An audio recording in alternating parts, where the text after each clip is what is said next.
جی students, آج ہم نے جس ٹاپک کے بارے میں بات کرنی ہے اس کا نام ہے تعلیم کی نفسیاتی بنیادیں. یعنی جیسے ہم نے پہلے تعلیم کی فلسفیانہ بنیادیں، تعلیم کی معاشی بنیادوں کے بارے میں پڑھا ہے، سیم اسی طریقے سے ہم انسان کی جو نفسیات ہے، یعنی جس کا جو ذہن کا مطالعہ ہے، جس کو ہم کہتے ہیں، اس کو تعلیم کی نفسیاتی بنیادوں کے نام سے تعبیر کریں گے. تو سب سے پہلے دیکھنا ہے کہ نفسیات کیا ہے. نفسیات علم کا ایک ایسا شعبہ ہے جس میں انسانی فطرت، رجحانات، ذہن اور اس کے طرز عمل کا مطالعہ کیا جاتا ہے. یعنی جو انسانی ذہن سوچتا ہے، وہ کرتا ہے یا وہ کرنا چاہتا ہے، ان تمام چیزوں کا جو مطالعہ ہے اس کو ہم نفسیات کے نام سے تعبیر کریں گے یا اس کو ہم نفسیات کہیں گے. انسان اپنی فطرت کے لحاظ سے بہت پیچیدہ یعنی کمپلیکس ہے، اور ہر انسان اپنے طباع یعنی جو اس کی طبیعت ہے، رجحانات، دلچسپیوں، صلاحیتوں اور ضروریات کے لحاظ سے ایک دوسرے انسانوں سے کسی نہ کسی لحاظ سے مختلف ہے.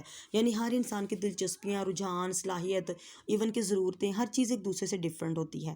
انسانی فطرت، ذہانت، رجحانات اور جذبات کا مطالعہ بھی بہت مشکل ہے اور یہ دلچسپ بھی ہے. یعنی جیسے کیونکہ انسان کا جو ذہن ہے وہ بہت پیچیدہ ہے، اس لحاظ سے اس کی فطرت، اس کی ذہانت، اس کے رجحانات، یہ ساری چیزیں ذرا تھوڑی سی مشکل مطالعہ میں آ جاتی ہیں. لیکن اس کے ساتھ ساتھ انسانی ذہن کا مطالعہ دلچسپ بھی کہلاتا ہے. لہٰذا تعلیمی عمل میں جہاں قدم قدم پر ہمیں مختلف شخصیتوں اور مختلف طبیعت سے واسطہ پڑتا ہے، علم نفسیات کی مدد اور رہنمائی کی اشد ضرورت پیش آتی ہے. یعنی ہمیں اپنی تعلیم کے حوالے سے مختلف لوگوں کے ساتھ یا مختلف شخصیتوں کے ساتھ ہمارا واسطہ پڑتا ہے. وہاں پہ ہمیں ان لوگوں کو سمجھنے کے لیے یا اپنی تعلیم کے مسائل کو سمجھنے کے لیے ہمیں نفسیات کی ضرورت پیش آتی ہے. تو اب ہم نے دیکھنا ہے کہ تعلیمی نفسیات کیا ہے.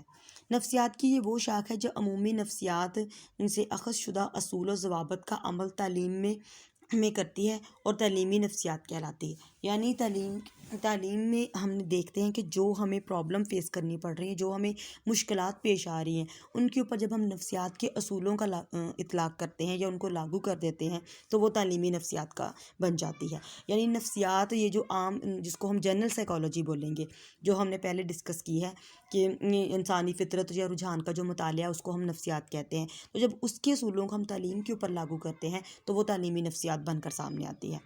تعلیمی عمل کی کامیابی میں تعلیمی نفسیات کا کردار بہت اہم ہے.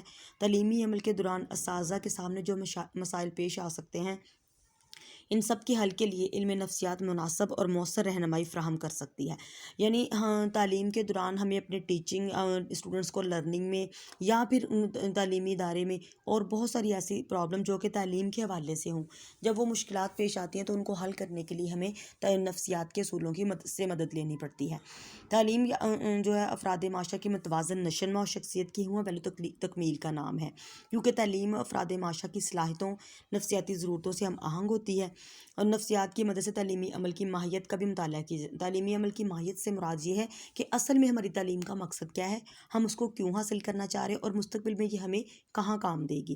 اس طرح متعلم کی فطرت یعنی اسٹوڈنٹ کی جو فطرت ہوتی ہے، اس کی جو نیچر ہوتی ہے، اور عمل تعلیم کی ماہیت کے مطالعہ سے تعلیمی عمل اور نظام تعلیم کی تنظیم و تشکیل کے لیے نفسیات کا علم ایک اہم اساس کی حیثیت اختیار کر جاتا ہے. یعنی ایک اہم بنیادی حیثیت جسے ہم کہیں گے نا، یہ وہ ہے.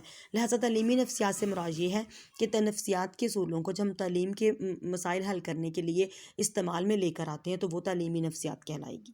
اب ہم نے دیکھنا ہے کہ علم نفسیات اور تعلیم میں تعلق کیا ہے. یعنی یہ جو ہماری نفسیات کے اصول ہیں، اس کو ہم تعلیم کے ساتھ ان کا تعلق کیسے قائم کر سکتے ہیں.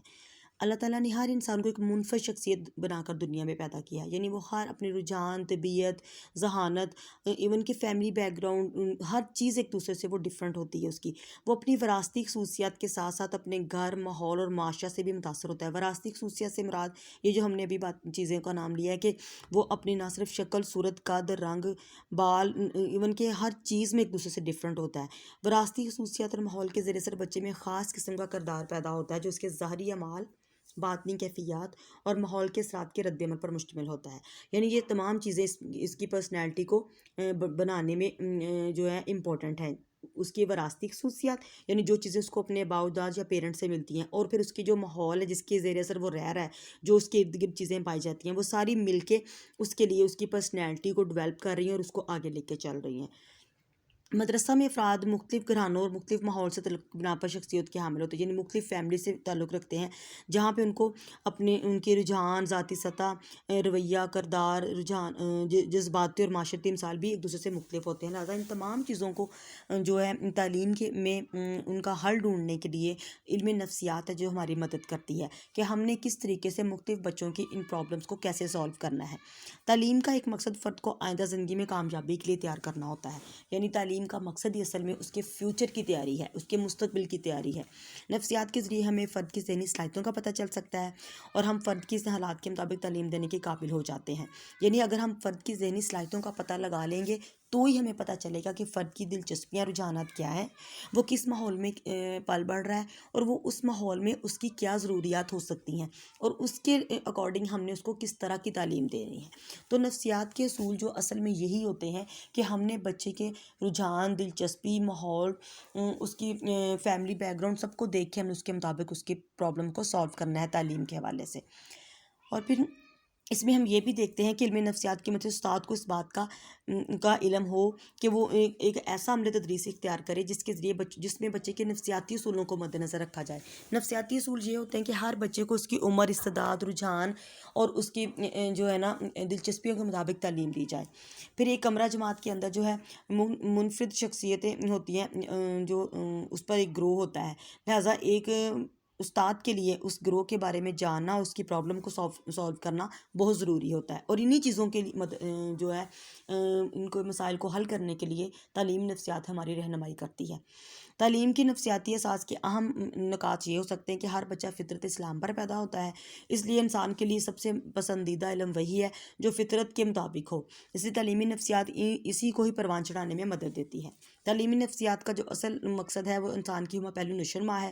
ہمہ پہلو سے ہے کہ اس کی ذہنی، جسمانی، جذباتی، یہ تمام صلاحیتوں کی نشوونما، اس کو ہمہ پہلو نشوونما بولیں گے۔ تو تعلیمی نفسیات کا اصل مقصد یہی ہوتا ہے کہ انسان کی ہمہ پہلو یعنی تمام صلاحیتوں کی نشوونما ہو۔ پھر تعلیمی نفسیات کے حوالے سے استاد کے بچے کو فطری جبلتوں یعنی جو اس کی فطری عادت ہوتی ہے اس صلاحیتوں کے بارے میں جاننا ضروری ہے، تاکہ اس جبلت کو سمجھ کے، اس کی جبلی تقاضوں کو سمجھ کے انسان جو اللہ تعالیٰ کی خوشنودی کے لیے نصب العین قرار دے اور صفات الہی کو اپنے اندر پیدا کرنے کی کوشش کی، قربت الہی حاصل کرے، یعنی اس کے اندر ایسی چیزیں پیدا کرے کہ جس کے ذریعے وہ اللہ تعالیٰ کی رضا کے لیے اپنا ہر کام کرے اور اس کی خوشنودی کے لیے، اور یہی اس کا اصل نصب العین یا مقصد ہونا چاہیے تعلیم کا، کہ اس نے جو کام بھی کرنا ہے وہ اللہ کی رضا کے لیے کرنا ہے۔ اور تعلیمی نفسیات میں استاد کے لیے ان چیزوں کا جاننا ضروری ہے کہ اس نے جو اپنے طالب علم کو پڑھانا ہے، اپنے اسٹوڈنٹس کو پڑھانا ہے، اپنی نئی نسل کو جو علم پہنچانا ہے، وہ اللہ تعالیٰ کی رضا کے مطابق اس کو حاصل کرے۔ پھر ہم نے اس میں دیکھنا ہے کہ انسان اور کائنات میں اللہ تعالیٰ کا نائب اور خلیفہ، انسان جو اس کائنات میں ہے وہ اللہ تعالیٰ کا خلیفہ بنا کر بھیجا گیا ہے، یعنی اس کائنات کے نظام کو چلانے کے لیے اسے اللہ تعالیٰ کی جو ہے مرضی کے مطابق تمام کام کرنے ہوں گے۔ پھر اس میں یہ دیکھا جاتا ہے کہ عمل تعلیم کا ایک اہم جزو تعلم یا آموزش ہے، یعنی سیکھنا ہے۔ تمام تعلیمی سرگرمی میں بچے کی نشوونما اور عمل تعلیم کے بارے میں جاننا بہت ضروری ہے۔ عمل تعلیم کے اہم نکات میں سب سے پہلے بچے کی نشوونما کے مراحل ہیں کہ بچے کی نشوونما کے مراحل کون سے ہیں، یعنی پیدائش سے موت تک کون کون سے مراحل ہیں۔ پھر عمر کے مختلف مدارج میں بچے کے رویے کیا ہوتے ہیں، یعنی بچپن میں کیا ہے، جوانی میں کیا ہے، اور پھر بڑھاپے میں کیا ہے، بچے کے رویے کے بارے میں جاننا ہے۔ پھر بچوں کی دلچسپیاں، رجحانات اور ضروریات، یہ ساری وہ چیزیں ہیں جو ہمیں علم نفسیات کے ذریعے ہمارے علم میں آتی ہیں، یا ہمیں علم نفسیات ہمیں ان کو جاننے میں ہماری مدد کرتی ہے۔ پھر اس میں اینڈ پہ دیکھا جاتا ہے کہ علم نفسیات ہر انسان کے اندر جو موجود نفس امارہ، نفس لوامہ اور نفس مطمئنہ کے تقاضوں کو سمجھنے میں مدد دیتے ہیں، یعنی علم نفسیات جو ہے نفس امارہ وہ چیز ہے جو آپ کو دنیاوی اغراض کے پیچھے لے کر چلتا ہے آپ کا ذہن، تو تعلیمی نفسیات آپ کو ان چیزوں کو سمجھنے اور ان خواہشات کی جو پرستش کے پیچھے انسان دوڑتا ہے اس کو سمجھنے میں آپ کی مدد کرتا ہے۔ پھر نفس لوامہ سے مراد ہے کہ وہ اپنا محاسبے کا عمل جاری رکھ سکتا ہے، یعنی وہ یہ دیکھتا ہے کہ اس کے اندر کتنی برائی اور کتنی اچھائی، اپنا محاسبہ کرنا، اپنی جانچ پڑتال کرنا۔ پھر نفس مطمئنہ سے مراد یہ ہے کہ اینڈ پہ انسان کو اس چیز کے پہ وہ قابل بنا دیتی ہے علم نفسیات کہ اس نے یہ دیکھنا ہے کہ احسان اور تقویٰ کے مقام کو وہ کیسے حاصل کر سکتا ہے، جہاں پہ اس کا نفس مطمئنہ یعنی اس کا نفس مطمئن ہو جائے کہ اس نے احسان اور تقویٰ کی راہ اختیار کر لیا، پرہیزگاری کی طرف وہ چلا گیا ہے۔ اب اس میں نیکسٹ جو ٹاپک آ جاتا ہے وہ آ جاتا ہے تعلیم میں نفسیات کا کردار۔ اب ہم نے دیکھنا ہے کہ نفسیات جو ہے وہ تعلیم میں کیا کردار ادا کرے، یعنی contribution of psychology towards education. نفسیات کا موضوع بچوں کے ذہن، کردار، رویہ جات اور رجحانات کا مطالعہ ہے۔ یعنی شروع میں بھی ہم نے یہ بات ڈسکس کی ہے کہ اصل میں جو نفسیات ہے بچوں کے ذہن اور کردار کا مطالعہ ہے۔ اس کی مدد سے بچوں کی خصوصیات اور دلچسپیوں کا پتہ چلتا ہے۔ یہ تدریسی عمل کو مؤثر بنانے میں ایک اہم کردار ادا کرتی ہے۔ اب ان نکات کے ذریعے ہم یہ دیکھیں گے کہ جو ہے تعلیم میں نفسیات کا کردار کیسے واضح ہوتا ہے۔ سب سے پہلے ہے کہ تعلیمی نفسیات کی مدد سے بچوں کی نشوونما کا مطالعہ استاد کو ایسے اصولوں سے آگاہ کرتا ہے جن پر عمل کر کے تعلم کا عمل مؤثر اور آسان بنایا جا سکتا ہے۔ یعنی جو تعلیمی نفسیات کے اصول ہیں وہ بچوں ایک استاد کے لیے جاننا ضروری، تاکہ وہ بچوں کو اس کے مطابق تعلیم دے سکے اور اپنی تدریس کو ان کے لیے مؤثر اور جو ہے تمام عمر ان کے لیے ایک مفید جو ہے بن کے سامنے آئے ایسی بنا سکے۔ تعلیمی عمل کو بہتر طور پر سمجھا جا سکتا ہے۔ تعلیم میں نفسیات کے کردار میں یہ چیز بھی آ جاتی ہے کہ ہم تعلیمی عمل کو بہتر طور پر سمجھ سکتے ہیں کہ بچوں کی ذہنی سطح، کردار، رجحانات، اس کو پیش نظر رکھ کر ہم اس عمل کو بہتر بنا سکتے ہیں۔ یعنی ہم کیسے اپنے تعلیم کے عمل کو بچوں کی نفسیاتی اصولوں کو سمجھ کے آگے لے جا سکتے ہیں۔ پھر بچوں کے انفرادی اختلافات اور ان کے مسائل سے آگاہی ہے کہ تدریسی عمل کو زیادہ مؤثر، دلچسپ اور دیر پا بنایا جا سکتا ہے۔ پھر عمر کے مختلف مدارج میں بچوں کی جذباتی، ذہنی اور جسمانی صلاحیتوں کا فہم ہے۔ یعنی بچوں کے ہر عمر کے میں جو اس میں تبدیلیاں آ رہی ہیں، اس کی جسمانی تبدیلیاں، ذہنی تبدیلیاں، جذباتی، یہ سب چیزوں کو سمجھنا اپنے جو ہے نا تدریس کو بہتر بنایا جا سکتا ہے۔ پھر ہے استاد کے لیے بچے کے کردار کو سمجھنے اور مستقبل میں اس کی کامیابی کے لیے مفید پیش گوئی کی ہو سکتی ہے۔ وہ کیسے؟ کیونکہ ہم اس کے ذریعے بچے کے ذہن کا مطالعہ کر لیتے ہیں کہ بچہ کیا پڑھ رہا ہے یا وہ نیکسٹ کیا کرنا چاہ رہا ہے، اس کا رجحان کس طرف جا رہا ہے۔ تو وہاں پہ کافی حد تک تعلیمی نفسیات جو ہے بچے کی مستقبل کے بارے میں ہمیں پیشین گوئی میں مدد دیتی ہے۔ پھر اس میں آ جاتا ہے کہ جو تعلیم میں جو نفسیات کا کردار ہے کہ وہ بچوں کی استثنائی بچے جو ہوتے ہیں، یعنی جس کو ہم اسپیشل چلڈرن بولتے ہیں۔ اب یہ اسپیشل چلڈرن وہ بھی ہو سکتے ہیں جو تعلیم بالکل حاصل نہیں کر سکتے، یا کچھ وہ بھی ہیں جو ایکسٹرا آرڈنری ذہین بچے ہوتے ہیں جس کو ہم فطین گاڈ گفٹڈ لوگ بولیں گے۔ تو ان کے بھی کچھ تعلیمی مسائل ہوتے ہیں، ان سب کو حل کرنے میں تعلیمی نفسیات ہماری مدد کرتی ہے۔ پھر تعلیم کو سمجھنے، اس پر اثر انداز ہونے والے عوامل کو جاننے اور تعلیم کے محرکات میں جو رکاوٹیں پیش آتی ہیں ان پہ جو قابو کیسے پایا جا سکتا ہے، یہ ہمیں تعلیمی نفسیات کے ذریعے پتہ چلتا ہے۔ پھر ہم نے یہ دیکھنا ہے کہ تعلیمی نفسیات بچوں کی دلچسپیوں کا مطالعہ کیسے کر سکتے ہیں۔ بچوں کے لیے مطالعاتی مواد کی سائنسی بنیاد پر انتخاب اور تیاری کے عمل کو سمجھنا اور ان کو مفید یا مؤثر کیسے بنایا جا سکتا ہے۔ پھر تعلیمی نفسیات مجموعی طور پر عمل تعلیم کے مؤثر بنانے، مقاصد تعلیم کے حصول میں کامیابی، عمل تعلیم کی راہ میں حائل دشواریوں پر قابو پانے اور پھر متوسط اور پیچھے رہ جانے والے بچوں کی علمی استعداد کو بڑھانے میں مددگار ثابت ہوتی ہے۔ یعنی ان شارٹ یہ ہم کہہ سکتے ہیں کہ تعلیم میں جو نفسیات کا کردار ہے وہ یہی ہے کہ تعلیم میں پیش آنے والے تمام مسائل کو حل کرنے کے لیے نفسیات کے اصولوں سے مدد لی جاتی ہے۔